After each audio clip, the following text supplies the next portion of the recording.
What's going on, guys? Dion here. I know it's been a minute since I uploaded a video. I think it's been like 3 weeks. I know I keep getting into these little ruts where I won't upload for a little bit, but I've had a lot of stuff been going on, but I'll get into that in another video. But anyways, guys, this video is all about this guy right here, Mudkip. I've had him for a little bit over a year, and this is how the year's gone, guys. So if this is your first time meeting Mudkip, this is Mudkip right here. I named him that because deep down inside, I've always wanted to be a Pokemon trainer. it's okay, Pikachus and random new Pokemon that I don't know. We'll get a Mudkip one day.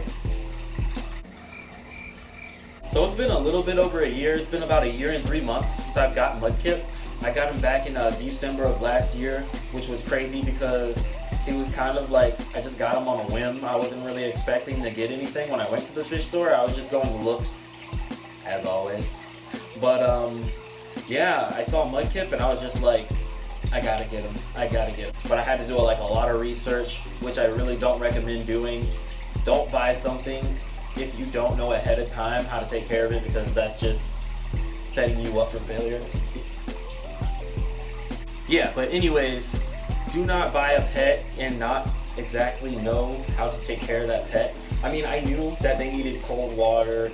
I knew that they would eat things like worms, and I've been feeding them shrimp and stuff like that. But there were other things that I also didn't know, like with the gravel. I did have gravel in this tank at one point, and I had to take that out because the way this guy eats, no, it doesn't work. He's gonna eat that gravel, and it's gonna get stuck in his digestive system, and there's gonna be problems, you know. So I got really fine grained sand. I know some people don't even like using sand, but I'm using sand. I haven't had any issues with it. But other than that, the only other thing that I actually had to learn about was the amount of waste that these guys make.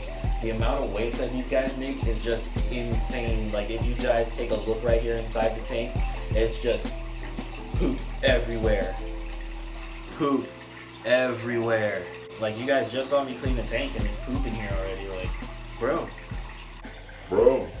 Other than that, it's been pretty cool to take care of. He's definitely grown a lot. So when I got him back in December, this is how small he was. And after a few months, he was already about this big, which is crazy because I really wasn't expecting him to grow that fast. I mean, I've seen some fish grow fast. I mean, I guess he's not a fish, but like, I've seen some things grow fast. And at the rate that he was growing, I was like, whoa. So I thought he was going to get a lot bigger, but then he started slowing down as the months started going on, and he was starting to mature a little bit more and whatnot, and it was just really fun to sit back and watch the progression of that. But yeah, he was a really aggressive little guy. Like, when he was little, he was super aggressive. As you can see here, he's attacking this worm right here, and he still does it to this day. Like, I don't know why, but there's something about worms that, like, he sees a worm and he's like, you in my tank? Yeah, he sees a worm and he just goes ham on it. I mean, I give him the shrimp and he doesn't do it with the shrimp, which is really weird. But I try to switch the diet up every now and then. I don't want to just give him straight worms because he's not getting all the protein and nutrients and stuff that he needs. So I try to switch it up. I'll give him some shrimp one day. I gave him a cucumber and he floated. So I kind of had to cut the piece of the cucumber and give him a smaller piece of cucumber. And he's been eating cucumbers. He's been liking that a lot too. So, like, for those of you who've been wondering, I do still have the fan, as you can see here, and the fan still does work. I just had it off because I didn't want, like, the sound to mess with the video, but I'm gonna turn it on because it's been working this whole year, which is awesome. I'm not sure what setting. Oh, I could have just turned it down in the lower setting, but I didn't think about that because I'm not smart like that. But I'll turn on the higher setting anyways. But the fan has been working great. I'm definitely still looking into getting a chiller, but those things are expensive. So, I mean, if you got the money to dish out, definitely go ahead and get the chiller, but the fan works just as fine, especially if you keep them away from the window. If you live somewhere where it gets really hot in the summer, keep them away from the window and try to keep them like under an AC vent or something like that, because then it gets the AC blowing on them as well whenever you guys have the AC on, which is really helpful tip.